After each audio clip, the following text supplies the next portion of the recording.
اور کسی شخص میں طاقت نہیں کہ اللہ کے حکم کے بغیر مر جائے.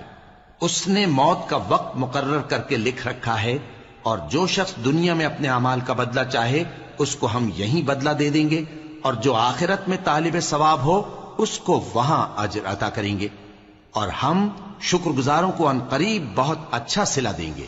اور بہت سے نبی ہوئے ہیں جن کے ساتھ ہو کر اکثر اہل اللہ دشمنوں سے لڑے ہیں، تو جو مصیبتیں ان پر اللہ کی راہ میں واقع ہوئیں ان کے سبب انہوں نے نہ تو ہمت ہاری اور نہ بزدلی کی، نہ کافروں سے دبے.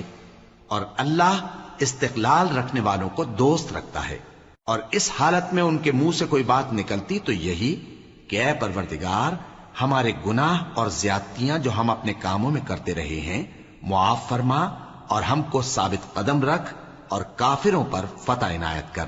تو اللہ نے ان کو دنیا میں بھی بدلہ دیا اور آخرت میں بھی بہت اچھا بدلہ دے گا، اور اللہ نیکوکاروں کو دوست رکھتا ہے.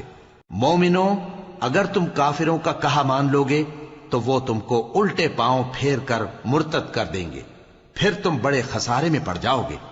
یہ تمہارے مددگار نہیں ہیں بلکہ اللہ تمہارا مددگار ہے، اور وہ سب سے بہتر مددگار ہے.